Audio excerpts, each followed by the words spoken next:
Soyez tous les bienvenus, très chers amis, dans cette marche, cette émission spéciale à la recherche de l'amour. Toujours avec l'objectif de vous donner une instruction, une direction qui va vous aider à répondre à de nombreuses questions dont beaucoup de personnes se posent pour vous aider au développement de votre vie amoureuse.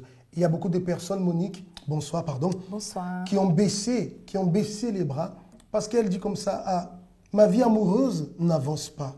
Elle se faisait une vision de la vie amoureuse. Aujourd'hui, apparemment, c'est comme si elle vit quelque chose qui, au contraire, alors, elle ne pense plus que le bonheur amoureux est possible. Alors, elle se désespère. Oui. Et au fond, je ne crois pas que la personne, elle veut vraiment être seule. Parfois, elle se comporte, elle parle de cette manière à cause d'une peur. Parfois, la personne, elle a été tellement déçue, tellement blessée par des situations du passé, que la personne, elle a mis une barrière dans tout ce qui concerne sa vie sentimentale à cause de la peur. Alors, on va parler tout à l'heure plus à ce sujet. Déjà, nous allons voir notre spot. Et juste après le spot, on va donner la suite à ce que nous avons commencé hier. À tout de suite. Thérapie de l'amour. Quelle vision avez-vous de la vie amoureuse, de votre mariage ou encore de vous-même?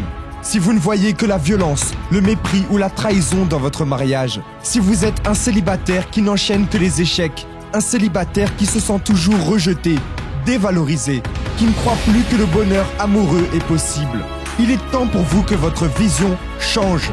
C'est le moment d'avoir une autre vision que celle de l'échec et de la douleur. Dieu n'est pas en accord avec la souffrance que vous pouvez traverser.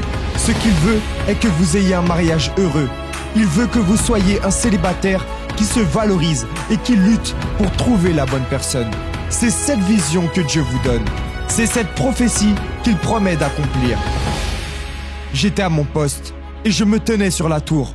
Je veillais pour voir ce que l'Éternel me dirait et ce que je répliquerais après ma plainte. L'Éternel m'adressa la parole et il dit: écris la prophétie, grave-la sur des tables, afin qu'on la lise couramment. Car c'est une prophétie dont le temps est déjà fixé. Elle marche vers son terme, et elle ne mentira pas. Si elle tarde, attends-la, car elle s'accomplira. Elle s'accomplira certainement. Voici, son âme s'est enflée. Elle n'est pas droite en lui, mais le juste vivra par sa foi. Que vous soyez seul ou en couple, venez participer à la thérapie de l'amour. Ne mettez pas ce problème de côté, en espérant que le temps le résoudra. Le temps est favorable à celui qui croit et qui lutte pour que la promesse de Dieu se réalise. Et certainement, elle se réalisera. Participez à la thérapie de l'amour, tous les jeudis, à 20 h au siège, 254 rue du Faubourg Saint-Martin, 75 10 Paris. Également à 19 h 30 dans les villes de Nantes, Lyon et Évry-Courcouronnes. Si vous nous rejoignez en cet instant, chers amis, soyez les bienvenus dans l'émission à la recherche de l'amour. Et comme nous avons dit hier, nous allons continuer à développer le thème que nous avons commencé hier. S'il te plaît, Monique, si tu peux nous rappeler alors quelle était la question hier. Alors, la question, c'était la suivante. Pourquoi suis-je seule depuis si longtemps? Tu vois, Isaac, je crois que si la personne qui nous regarde là aujourd'hui, si au plus profond d'elle, elle commence déjà à poser cette question, c'est parce qu'en quelque sorte, il y a déjà ce désir de commencer à repenser dans la vie amoureuse. Ça, c'est très important. Ça veut dire de prendre cette décision, de remarquer qu'il y a quelque chose qui ne va pas. Parce que souvent, la personne fait semblant que tout va bien. Mais en fait, au fond, elle sait que ça ne va pas, mais elle veut montrer que tout va bien. Mais lorsqu'elle se pose la question, c'est parce que quelque part, oui, elle cherche la solution. D'ailleurs, hier, nous avons parlé du premier cas, qui était, je dirais, le bon exemple. La personne qui prend le temps d'investir, de se préparer, parce que le mariage ne s'improvise pas, il faut se préparer. On a parlé de la personne qui cherche premièrement une stabilité professionnelle, financière, qui cherche à se guérir intérieurement, afin de bien commencer la relation. Ça, c'était le premier point, et qui est très positif. Alors aujourd'hui, comme tu parlais tout à l'heure, on voit des personnes, le temps passe, elles se retrouvent seules parce qu'elles se laissent bloquer par un sentiment de peur. Et cela dû à cause des mauvaises expériences qu'elle a eues dans le passé. Oui, et la peur, c'est quelque chose qui, comme tu viens de dire, ça bloque, ça empêche la personne de voir de l'avant. Ça bloque. Parfois, la personne, elle a quelqu'un dans son côté qui est quelqu'un de bien, qui a des objectifs dans la vie avec elle ou avec lui. Mais à cause de cette peur, à cause que cette personne, elle est toujours en train de regarder ce qui s'est passé, en train de regarder en arrière, cela ne passe pas la confiance ni pour cette personne qui est à côté d'elle. Et au lieu de faire que les choses avancent, c'est comme si elle repousse la personne qui est à côté. Parce que personne ne veut rester à côté de quelqu'un qui vit dans la peur. Et la peur, elle engendre pas mal de choses. Effectivement, beaucoup de personnes, et tu disais, elles ont trouvé, elle avait même la bonne personne à son côté avec qui elle pouvait construire un futur heureux. Mais ce sentiment de peur, toujours à parler du passé, toujours à revivre dans le passé, a fait même que l'autre personne s'éloigne d'elle. Pourquoi? Parce que dans une relation, il faut qu'il y ait la confiance. Parce qu'en fin de compte, lorsqu'on prend la décision de s'engager, et on s'est engagé, j'ai pris la décision, c'est le reste de ma vie, je dirais d'une certaine façon que j'ai mis entre tes mains. Et toi aussi la même chose. Et personne ne veut mettre le reste de sa vie entre les mains d'une personne qui n'a pas de confiance, qui a peur tout le temps. Alors, on a besoin d'assurance, on a besoin de garantie. Donc, ce sentiment de peur fait que, voilà, je dis, elle repousse à chaque fois. Et c'est 1 an qui passe, 5 ans qui passent, 10 ans qui passent. Elle aurait pu déjà résoudre sa situation sentimentale, amoureuse, mais elle est toujours dans la même situation parce qu'elle ne s'est pas encore débarrassée de cette peur. Peut-être quelqu'un nous dira alors, Isaac Monique, que dois-je faire pour pouvoir sortir? Comment dois-je faire alors pour pouvoir sortir de cette situation? Décision. C'est une décision que nous prenons à l'intérieur de nous.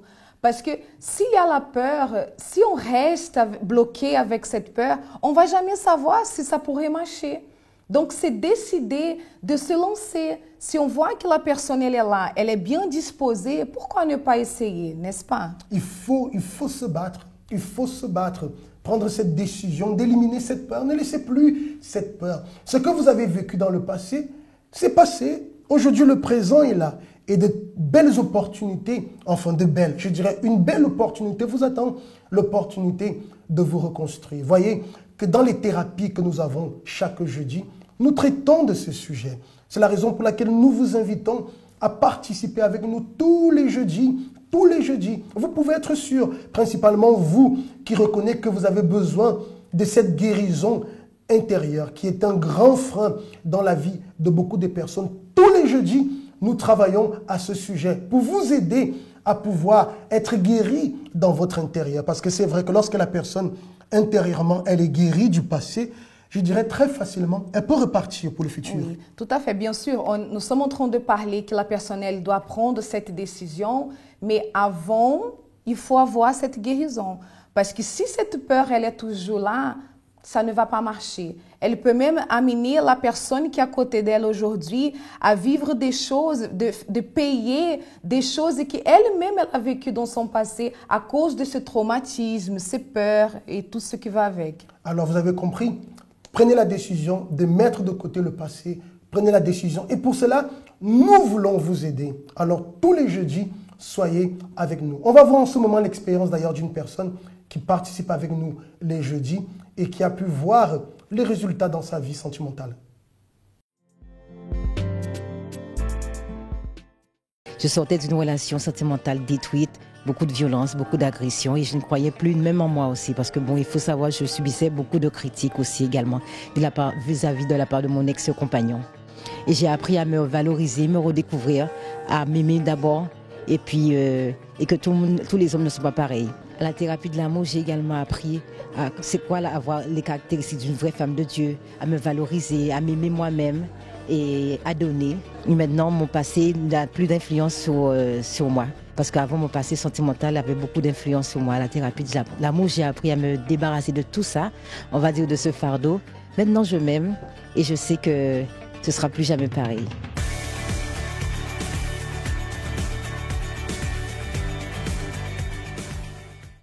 Voilà, chers amis, nous avons traité aujourd'hui du deuxième point, Alors nous vous invitons à être connectés demain. Ne manquez pas. Si vous avez besoin de notre aide, il suffit de nous contacter par message au numéro qui est affiché sur le bas de votre écran. Posez vos questions. Si vous avez besoin de rendez-vous, alors écrivez aussi là un message et nous serons à votre disposition, moi et Monique, pour pouvoir vous aider. Nous vous souhaitons de passer de très bons moments et à demain pour une autre émission à la recherche de l'amour.